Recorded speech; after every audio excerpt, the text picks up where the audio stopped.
ఈ నెల 12న జరగబోయే పులివెందుల జెడ్పీటీసీ మీద అందరి దృష్టి కేంద్రీకృతమైంది. ఎందుకంటే జగన్మోహన్ రెడ్డి గారి సొంత ప్లేస్లో ఉప ఎన్నిక జెడ్పీటీసీకి జరగబోతూ ఉంది. సో అందుకని తెలుగుదేశం పార్టీ అధికారాన్ని, డబ్బును, పోలీసులని సర్వశక్తులు, అవసరమైతే కేసులు, దౌర్జన్యాలు, బలవంతపు పార్టీ మార్పిడులు, ఇక మనం దీనికి అడ్డు అదుపు ఏమీ ఉండదు. వేరే చోట ఏ ఎమ్మెల్యే, ఎంపీ ఉప ఎన్నిక జరిగితే ఎంత బలాన్ని ప్రయోగించాలో డెఫినెట్లీ పులివెందుల్లో అధికార పార్టీ అంతే బలాన్ని ప్రయోగిస్తుందేమో. రాష్ట్ర వ్యాప్తంగా ఉన్న నాయకులందరూ కూడా అక్కడికి వెళ్ళి తిష్ట వేశారు. ఆ ఎన్నిక పరిధిలోకి వచ్చే చిన్న చితగా నాయకులను, వైసీపీకి సంబంధించినటువంటి సానుభూతి కుటుంబాలను వీళ్ళు టీడీపీలోకి పిలుస్తూ కండువాలు కప్పుతూ ఉన్నారు.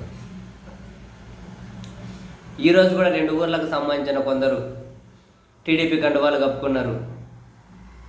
అయితే వీళ్ళు కప్పుకున్న తర్వాత తెలుగుదేశం పార్టీ నాయకులు మాట్లాడుతున్న మాటలు ఏంటంటే,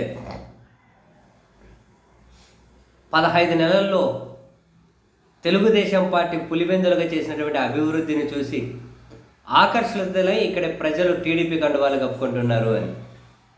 సరే, రాజకీయాలన్న తర్వాత ఎదుటి వాళ్ళ పార్టీలను లాగేసుకోవడము, బెదిరించడం, ఇటువైపు లాగేసుకోవడం మామూలే, సరే కాదనం. కానీ 15 నెలల్లో పులివెందుల అభివృద్ధికి ముగ్ధులై తెలుగుదేశం పార్టీలో చేరారు ఈ కుటుంబాలు అన్నారు చూడండి. ఇటువంటి కారణాలే చాలా కామెడీగాను, సిల్లీగానే ఉంటాయి. జగన్మోహన్ రెడ్డి గారి హయాంలో పులివెందులుగా జరిగిన డెవలప్మెంటు ఈ 15 నెలల్లో పులివెందులుగా జరిగిందని చెప్పి కండువాలు కప్పుకున్నారు. ఇవంతా భయపడించో, బెదిరించో, కేసులను ప్రలోభ పెట్టో చేర్చుకునే చేరికలను అందరికీ తెలుసు కదా.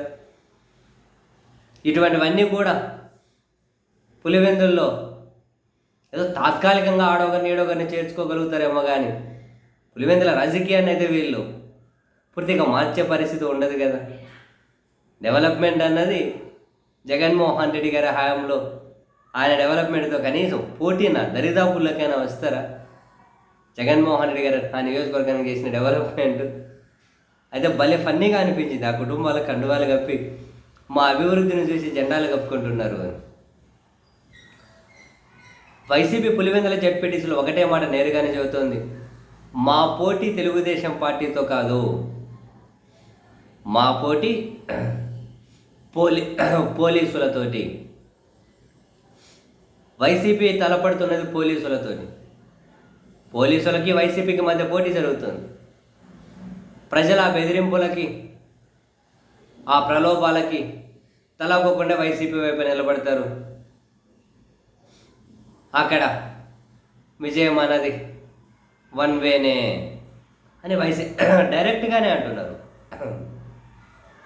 మా పోటీ పోలీసులతోనే అని. సో ఎక్కడైనా అక్కడైనా పోలీసులైనా లేదు అధికారులైనా అంత బరితెగింపుగా వ్యవహరిస్తే తర్వాత రాబోయే రోజుల్లో పరిణామాలు ఎలా ఉంటాయి అన్న విషయం బహుశా వాళ్ళకు కూడా ఐడియా ఉంటే ఉండొచ్చులేండి. చివరికి జగన్మోహన్ రెడ్డి గారి సొంత నియోజకవర్గంలో కూడా మరీ శృతి మించి ప్రవర్తిస్తే పోలీసులైన అధికారులను ఇబ్బంది పడే పరిస్థితి అయితే ఖచ్చితంగా వస్తుంది కదా. ఆయన మామూలుగానే అందరి విషయాలు రాసి పెట్టుకుంటున్నాం, చట్టానికి వ్యతిరేకంగా ప్రవర్తించి ఎవరిని వదిలే సమస్యనే లేదా అంటున్నారు. మరి పులివెందుల జెడ్పీటీసీలో అంత బరితెగించి అక్రమాలకు పాల్పడే పరిస్థితి వస్తే మూల్యం చెల్లించుకోకైతే ఉండదు కదా, అంత బరితెగిస్తే తర్వాత అయినా.